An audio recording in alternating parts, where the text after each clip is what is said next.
Actually Noida से इस वक्त की बड़ी खबर सामने आ रही है, जहां पर फोनरवा चुनाव का आगाज हुआ है। इसी के साथ 7 जनवरी को होंगे नोएडा फेडरेशन RWA के चुनाव। 62 उम्मीदवारों ने खरीदे नामांकन पत्र। 28 दिसंबर को पत्र जमा करने की अंतिम तिथि। फोनरवा चुनाव में 2 पैनल आमने सामने, योगेंद्र शर्मा और राजीव गर्ग आमने सामने। महामंत्री पद के उम्मीदवार होंगे राजीव चौधरी। चुनाव अधिकारी शैलेंद्र बहादुर सिंह की पुष्टि। 227 वोटर करेंगे मताधिकार का प्रयोग। बढ़ सकती है वोटर्स की संख्या। बड़ी जानकारी नोएडा से इस वक्त सामने आ रही है, जहां पर आपको बता दें कि 227 वोटर अपने मताधिकार का प्रयोग करेंगे। बढ़ सकती है वोटर्स की संख्या। और इसी के साथ federation of Noida resident welfare association का चुनाव होना है। फोनरवा चुनाव का आगाज 7 जनवरी को होंगे नोएडा फेडरेशन RWA के चुनाव। 62 उम्मीदवारों ने खरीदे नामांकन पत्र। 28 दिसंबर को पत्र जमा करने की अंतिम तिथि है। और फोनरवा चुनाव में 2 पैनल आमने सामने होंगे। योगेंद्र शर्मा और राजीव गर्ग आमने सामने होंगे। इसी के साथ महामंत्री पद के उम्मीदवार होंगे राजीव चौधरी। चुनाव अधिकारी शैलेंद्र बहादुर सिंह ने की पुष्टि। 227 वोटर करेंगे अपने मताधिकार का प्रयोग।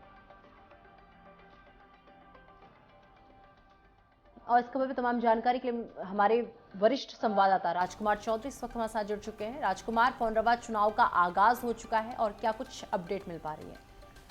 देखिए निशा, अगर नोएडा के लहजे से बात करें, नोएडा क्षेत्र के जो सेक्टर हैं, उनकी जो रेजिडेंट वेलफेयर एसोसिएशन है, उनके अध्यक्ष और महासचिव एक फेडरेशन का चुनाव करते हैं। और जो फेडरेशन है वो उन सब RWA की एक तरह से स्वायत्त संस्था है। और ये सब मिलके अपने सेक्टरों को, शहर को किस तरीके से बेहतर रखा जाए, इस दिशा में ये प्रयास चलते हैं। 2 साल का चुनाव होता है। इस चुनाव की प्रक्रिया शुरू हो गई है। 7 तारीख को इसके मतदान इसका होगा। सेक्टर 52 स्थित जो कार्यालय है उसी में ये चुनाव संपन्न होगा। आज सुबह से जो है वो चुनाव प्रक्रिया शुरू हो गई है और शाम को 3 बजे तक 62 उम्मीदवारों ने विभिन्न पदों के लिए पर्चे खरीदे हैं। ये पर्चे परसों 28 तारीख की शाम को 5 बजे तक जमा होंगे और उसके बाद तय होगा कि किस तरीके से कैसे चुनाव संपन्न हो रहे हैं।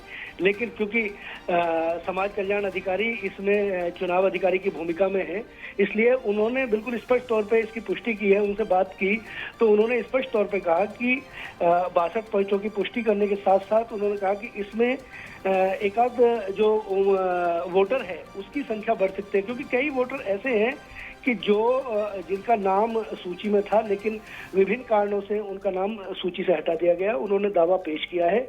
अब ये देखना बड़ा दिलचस्प होगा कि परसों शाम को 5 बजे तक जब ये पर्चे दाखिल होंगे, उसके बाद इस मामले में किस तरीके की आगे की कार्रवाई होती है। 227 जो वोटर हैं वही अपने मताधिकार का उपयोग करेंगे या फिर और लोग भी इसमें 1-2 वोट जो है वो बढ़ेंगी या नहीं, ये अभी स्पष्ट होना बाकी है।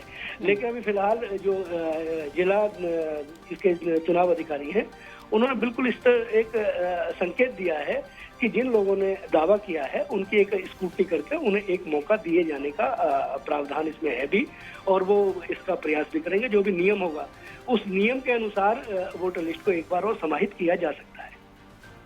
बहुत शुक्रिया राजकुमार, हमारे साथ जुड़ने के लिए और ये तमाम जानकारी हम तक पहुंचाने के लिए।